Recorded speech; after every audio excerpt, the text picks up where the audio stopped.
Et comme tous les jours à 7 heures, nous retrouvons nos éditorialistes pour commenter l'actualité. Aujourd'hui, nous accueillons Dominique Jamais et Patrick Le Yarrick, directeur de l'Humanité. Bonjour à vous deux.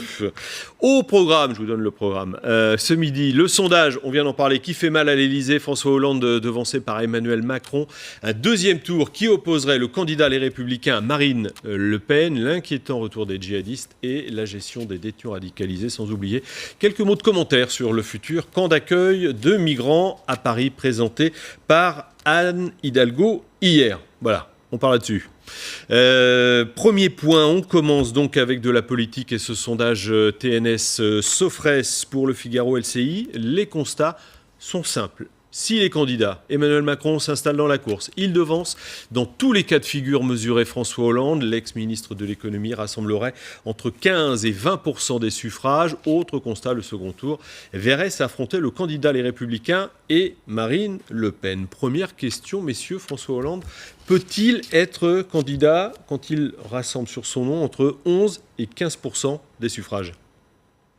Allez, Dominique Jamais. C'est la question, en effet. C'est une question qu'il faudrait lui poser, qu'on lui pose et à laquelle il ne répond pas. Alors, nous ne sommes pas à l'intérieur de François Hollande.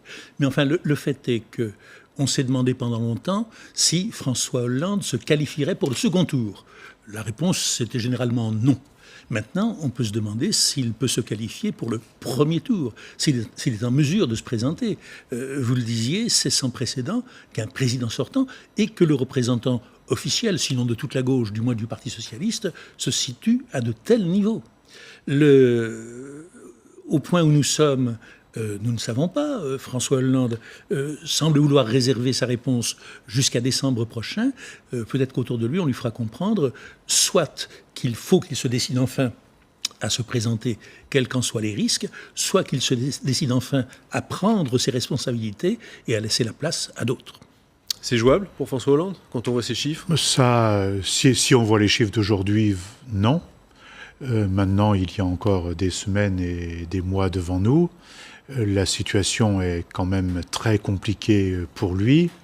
Et au-delà de ça, on est en train de rentrer quand même dans une sorte de crise de régime, en quelque sorte de crise générale qui touche même aux institutions, à un rejet même des candidatures, puisque si c'est le même scénario que la dernière fois, on voit bien que les uns et les autres sont plus ou moins rejetés à des degrés divers. Ce qui fait d'ailleurs émerger quelqu'un comme Emmanuel Macron, qui prend dans une droite qu'on pourrait qualifier de modérée, centriste dans le temps, et peut-être des fractions de gauche qui aussi cherchent quelque chose. Les deux gagnants du sondage ce matin, c'est un peu la nouveauté de Emmanuel Macron et Jean-Luc Mélenchon. Alors il y a peut-être aussi une gagnante cette fois, parce que quand on regarde les hypothèses de deuxième tour, systématiquement, Marine Le Pen est présente, et c'est le candidat, quel qu'il soit, les Républicains, qui se retrouve qualifié au deuxième tour. Ça ne change rien pour elle, en effet, pour l'instant. Elle est en tête, quoi qu'il arrive, quel que soit son adversaire. Elle est en tête au premier tour, ce qui ne change rien, semble-t-il, à sa défaite probable pour le second tour. Mais tenons-nous-en au sondage et aux autres enseignements de ce sondage. Patrick Le Yarrick l'esquissait. Le sondage n'est pas seulement mauvais pour François Hollande, il est accessoirement mauvais pour Nicolas Sarkozy, qui est le candidat des Républicains qui ferait le moins de voix au second tour. Et ce symétrique rejet ou refus, ou réticence au moins, pour François Hollande et pour Nicolas Sarkozy, traduit évidemment un désir de renouveau qui pourrait même atteindre, on ne sait jamais, jusqu'à Marine Le Pen. Le fait est qu'une grosse majorité de Français ne souhaitent pas le remake de 2012, ne souhaitent pas voir confronter de nouveau François Hollande et Nicolas Sarkozy, et peut-être même l'éventuel candidat des Républicains et Marine Le Pen. Ce qui est stupéfiant, tout simplement, dans cette cote d'Emmanuel Macron, c'est que voilà quelqu'un dont on ne sait rien, ou pratiquement rien. On sait qu'il a été énarque, on sait qu'il a été banquier, on sait qu'il a participé à la politique socio-libérale de ces derniers temps, point. Son entrée en politique date de 3 ans et demi, et il fait 16%, 18%. Entre 15 et 20. Entre 15 et 20, jusqu'à 20%.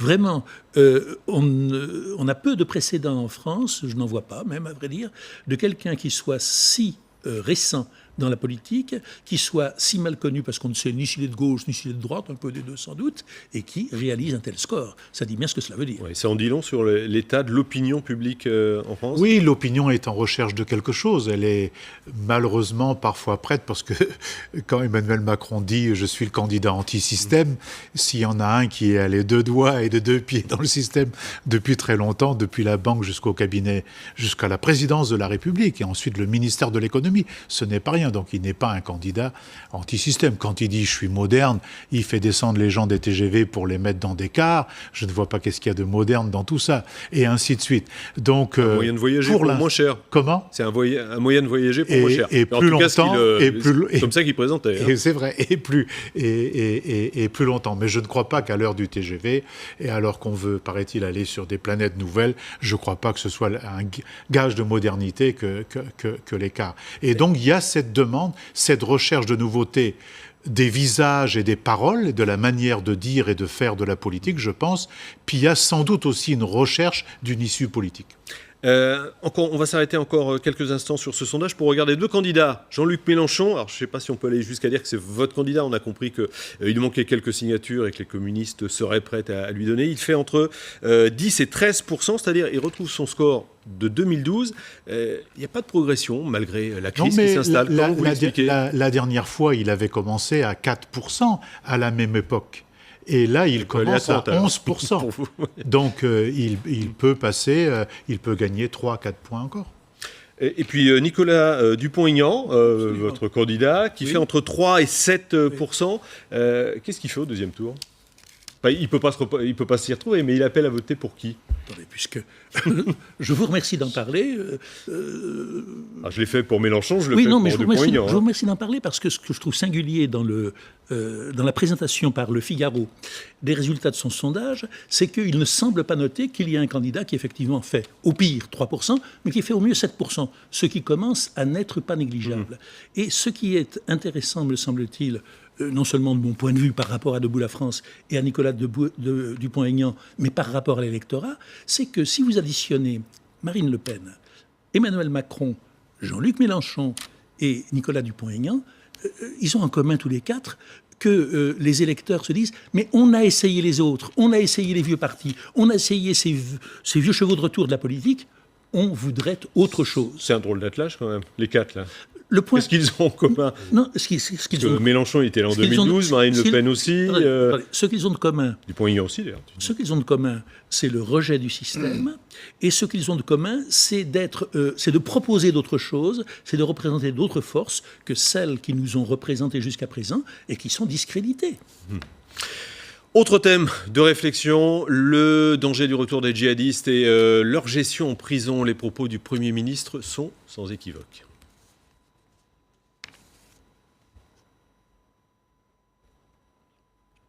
Manuel Valls, il arrive.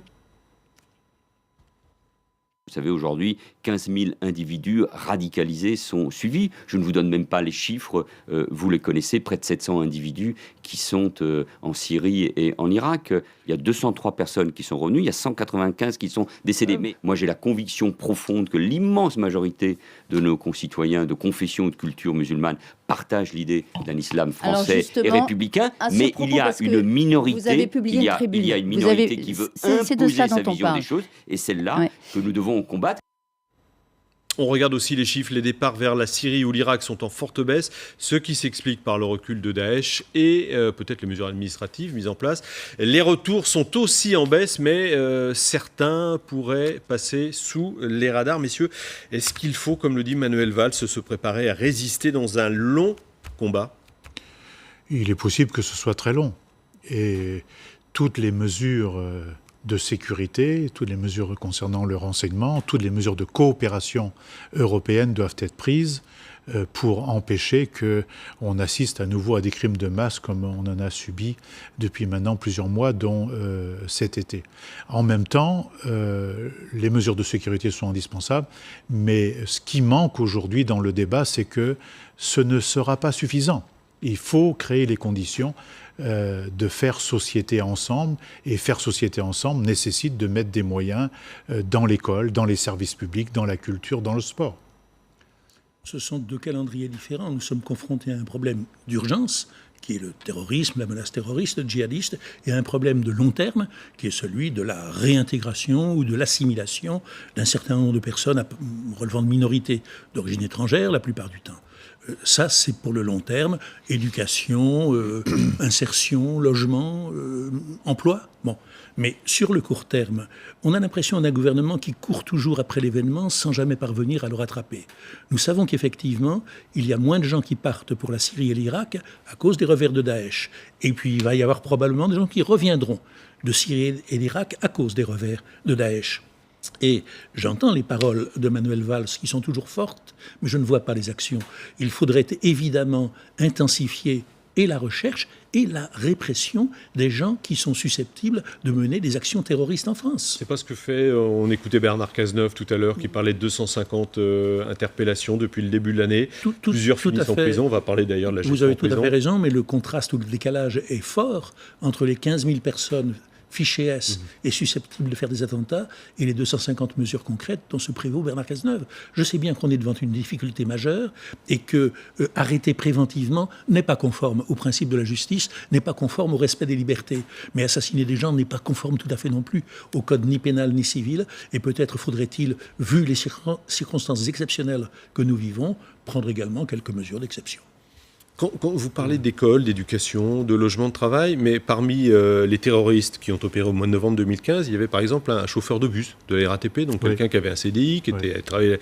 Ça ne fait pas tout, visiblement. Ceci existe, et donc il faut s'occuper. Je me suis fait expliquer le parcours de ceux qui ont assassiné le père Hamel à Saint-Étienne-du-Rouvray. C'est éloquent. Et donc ça pose la question de s'occuper réellement des gens, mais jusqu'à poser des questions de suivi, de santé, d'accompagnement permanent. Ce sont des choses extrêmement compliquées. Vous avez raison, on ne peut pas être simpliste de ce point de vue, mais il faut mettre les moyens. Et dans les prisons, on ne peut pas laisser quelqu'un qui vient pour une délinquance entre guillemets banale, le mot n'est pas très bon, mais une délinquance comme il en existe, et qui sort de prison, qui devient un djihadiste parce qu'il a côtoyé en prison des gens qui lui ont appris l'arabe, qui l'ont formé en quelque sorte. Alors justement, pour ceux qui sont arrêtés et condamnés, qu'ils soient partis d'ailleurs en Irak, en Syrie ou non, se pose le problème de leur gestion, si l'on peut dire. 2 surveillants travaillant dans une des 5 unités de prévention de la radicalisation ont été blessés par un des détenus de cette unité. Donc, une fois qu'ils sont en prison, on se pose la question, que faire de ces détenus? Comment les encadrer? Parce que les syndicats, l'administration pénitentiaire, commencent à dire, attendez, on ne va pas se faire, ils ont été grièvement blessés, se faire poignarder comme ça régulièrement. Ça, moi, personnellement, je ne suis pas un spécialiste des prisons et de l'encadrement en prison. Vraisemblablement, il faut plus de personnel, sans doute plus de moyens, sans doute des dispositions qui, comme on dit, visent à la déradicalisation, comme dans la mesure où c'est possible. En tout cas, il faut entamer un processus qui ne conduise pas à aggraver le danger et aggraver les causes, en fait. L'incident d'Osny qui aurait pu tourner encore beaucoup plus mal, un des gardiens est passé tout près de la mort, tout simplement, est révélateur d'une carence, d'une erreur. Il y a 3 solutions possibles, dont 2 sont mauvaises. La première solution mauvaise, c'est de mêler les détenus radicalisés ou djihadistes en puissance avec les autres détenus. Ils font de la propagande, ils font du prosélytisme, ça n'est pas bon. Deuxième solution mauvaise également, qui était, semble-t-il, celle de la maison d'arrêt d'Osny, on met ensemble, on regroupe tous les gens qui appartiennent à cette mouvance. Ils s'encouragent les uns les autres, ils se fortifient, ils se concertent, ils complotent. La troisième solution, qui serait probablement la moins mauvaise, c'est l'isolement. Mais cela demande des moyens considérables, aussi bien en bâtiment qu'en gardiennage, voire qu'en rééducation, que manifestement la justice à l'heure actuelle ne possède toujours pas. Bon, dans ce dossier, on voit qu'il y a beaucoup de questions et malheureusement très peu de réponses fiables. C'est des questions compliquées. Ouais. Oui.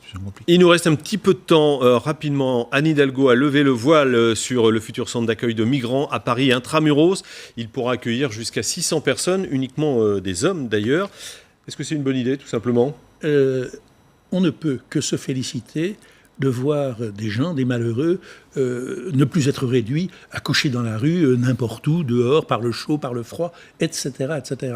Mais qui sont ces migrants qui vont être accueillis dans ce centre d'accueil ?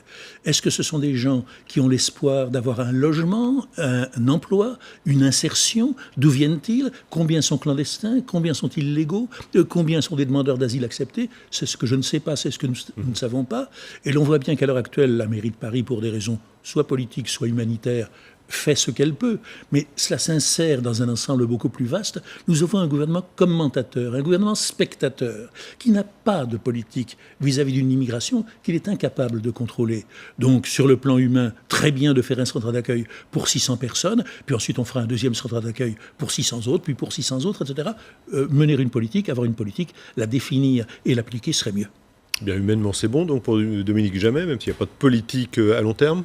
Vous en pensez quoi ? Elle a raison, la maire de Paris, de faire cela. Et c'est vrai que ce ne sera vraisemblablement pas suffisant, parce qu'on ne peut pas laisser les gens dans la situation où ils sont, rue de Flandre, sous le métro, Stalingrad et Jaurès. Et quand on passe là le matin, on a presque honte d'être dans ce grand pays des droits de l'homme. Après, il faut bien faire ces gestes-là. Après, il y a beaucoup de questions. Ce n'est pas de l'immigration normale, puisque ce sont des gens qui fuient la guerre, qui fuient la pauvreté, qui fuient les bombes. Donc il y a... Ce qui n'est pas la même chose sont deux catégories différentes. Comment ? Ce sont deux catégories différentes. Non, mais là, pour le coup, c'est ça. Et c'est énormément de Syriens, énormément d'Afghans, etc.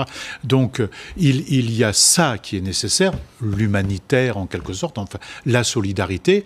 Et d'autre part, ça ne suffit pas, évidemment. Il faut une politique internationale qui vise à créer les conditions d'arrêter et de créer une stabilité dans la zone du Proche et du Moyen-Orient. Il y a 30 ans maintenant, disait qu'on ne peut pas accueillir toute la misère du monde, aucune conséquence n'a été tirée de cette phrase mais vous définitive. voyez bien, la Syrie, elle a perdu la moitié de sa population depuis le début de la guerre que mène Assad contre ce peuple, et depuis que Daesh attaque ce même peuple. Donc, et c'est pourquoi j'entendais ce matin quelqu'un dire avec raison qu'un pays comme l'Arabie Saoudite ou qu'un pays comme la Jordanie, qui est pauvre, elle, pourrait peut-être faire des efforts plus considérables, en tout cas l'Arabie, que ceux qu'ils font pour accueillir ces gens qui sont dans la précarité en grande partie par leur faute et qui sont leurs frères de religion. Oui, mais vous savez, les pays de la région font beaucoup. Jordanie fait beaucoup, le Liban... Pour mais le problème... Oui, la non, Jordanie, pas que pour... La Jordanie et le Liban, pas l'Arabie Saoudite. Donc, même la Turquie pendant un temps, donc ils ont fait un certain nombre de choses. Mais pourquoi on ne parle pas des Américains ? C'est bien eux qui ont mis le feu. Donc, eux, ils sont comme Ponce Pilate, ils se lavent les mains. Donc, il faut faire les deux choses en même temps. Merci beaucoup, Dominique Jamais. Merci beaucoup, Patrick Le Yarrick. Et à bientôt sur ce plateau pour notre duel d'éditorialistes à 12h30 tous les midis. Restez avec nous dans quelques instants. La météo, toujours aussi exceptionnelle en ce début du mois de septembre avec Véronique Thuy.